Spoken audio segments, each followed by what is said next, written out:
Hi friends, இது வந்து பார்த்தீங்கன்னா மைண்ட் ட்ரீ அந்த ஸ்டாக் தான் நம்ம சூஸ் பண்ணி வச்சுருக்கேன். இப்போ எப்படி இதை அனலைஸ் பண்ணுறது அப்படின்னு தான் இந்த வீடியோவில் பார்க்க போகிறோம்.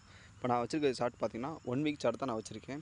இப்போ மார்க்கெட்டை ப்ரீவியஸாக பார்த்தோம்னா ஒரு ஹெட் அண்ட் ஷோல்டர் பேட்டர்ன் ஒன்று ஃபார்ம் ஆகிட்டு தான் மார்க்கெட் கீழே ரிவர்சலே ஆகிருக்கு. ரிவர்சல் கொடுத்துருக்கு மேலேருந்து. இப்போ ப்ரீவியஸாக பார்த்தீங்கன்னா இப்போ 1 டே சார்ட்டில் போய் பார்த்தா நமக்கு ஈஸியாக தெரியும். இப்போ இந்த ரேஞ்சில் பார்த்தீங்கன்னா உங்களுக்கு தெரியும், ஹெட் அண்ட் ஷோல்டர் பேட்டர்ன் ஒன்று ஃபார்ம் ஆகிட்டு தான் ஒரு ஃபாலிங்கே கொடுத்துருக்கு இந்த மார்க்கெட். இருங்க,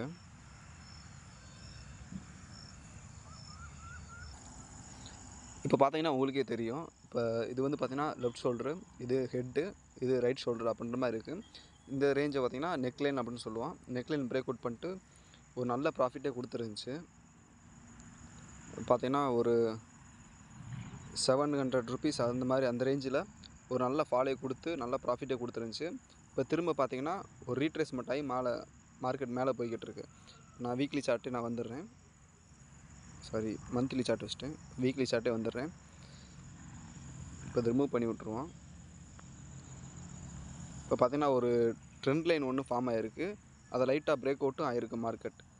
இந்த ரேஞ்சிலேருந்து ஒரு லைன்ஸ் ஒன்று ட்ரா பண்ணிங்கன்னா உங்களுக்கே தெரியும், ட்ரெண்ட் லைன் ஒன்று ஃபார்ம் ஆகி அதை பிரேக் அவுட் வேறு கொடுத்துருக்கு. நெக்ஸ்ட்டு பார்த்தீங்கன்னா கீழேருந்து அப்சைடு வேறு மார்க்கெட் போய்கிட்டு இருக்கு.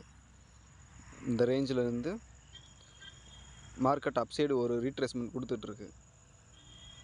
பார்த்தீங்கன்னா நல்லாவே தெரியும், ட்ரெண்ட் லைனும் பிரேக் அவுட் ஆகிருக்கு, மார்க்கெட் அப்சைடும் போயிட்டுருக்கு. இப்போ பார்த்தீங்கன்னா கிளியராக தெரியுது மார்க்கெட் மேலே தான் போகுது. அடுத்த மார்க்கெட் மூவ் பார்த்தீங்கன்னா நெக்ஸ்ட்டு மேலே தான் இருக்கும் அப்படின்ற மாதிரி. இப்போ அடுத்த பார்த்தீங்கன்னா ஒரு இந்த ரேஞ்சில் பார்த்தீங்கன்னா ஒரு ஸ்ட்ராங் ரெசிஸ்டன்ஸ் ஜோன் வேறு மார்க்கெட் இருக்குது. இப்போ நெக்ஸ்ட்டு பிரேக் அவுட் ஆனால் மார்க்கெட் ஒரு நல்ல மூவ்மெண்ட்டே கொடுக்குன்னு சொல்லலாம். சரி, மேலே போச்சுன்னா எது வரையும் போகும் அப்படின்ற மாதிரி பார்த்தீங்கன்னா டார்கெட், அப்சைட் டார்கெட் பார்த்தீங்கன்னா இது ஃபஸ்ட் டார்கெட். செகண்ட் டார்கெட் பார்த்தீங்கன்னா இந்த ரேஞ்சை சொல்லலாம், ஒரு நல்ல ப்ராஃபிட்னே சொல்லலாம். இந்த ரெசிஸ்டன்ஸ் லோனில் மட்டும் ஆல்ரெடி ட்ரெண்ட் லைனில் பிரேக் அவுட் ஆகிருக்கு. இப்போ என்ட்ரி எடுத்தாலும் ஓகே தான்.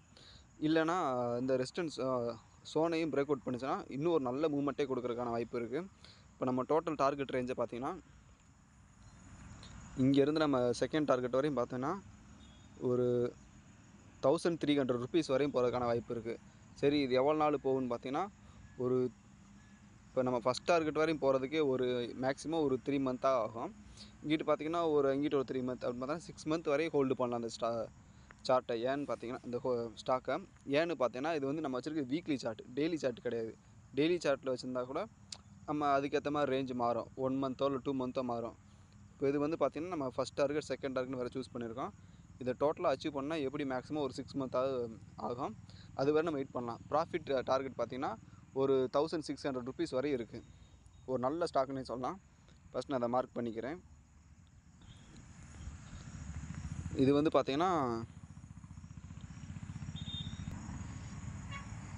இந்த லெவல் பார்த்திங்கன்னா டார்கெட் 1, இந்த லெவல் பார்த்திங்கன்னா டார்கெட் 2. நம்ம அப்படியே நோட் பண்ணிக்குவோம்.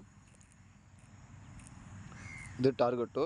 ஃபஸ்ட்டு டார்கெட் 1 அச்சீவ் ஆகணும். அடுத்து செகண்ட் ஒரு ரீட்ரேஸ்மெண்ட் மாதிரி கொடுத்துட்டு அதுக்கப்புறம் தான் நம்ம ரேஞ்ச் வரையும் போகும். எடுத்தோடனே ஹோல்டு பண்ணிட்டு ஒரு நாள் ஆகுது அவ்வளோ நாள் ஆகுதுன்னு நினைக்கிறாங்க.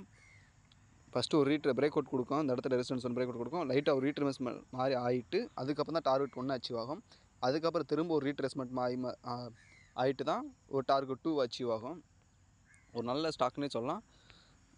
வாட்ச் லிஸ்ட் ஆட் பண்ணிக்க, இல்லைனா ஹோல்டு பண்ணுறவங்க தாராளமாக வாங்கி பை பண்ணிக்க வச்சுக்கலாம். Thank you friends.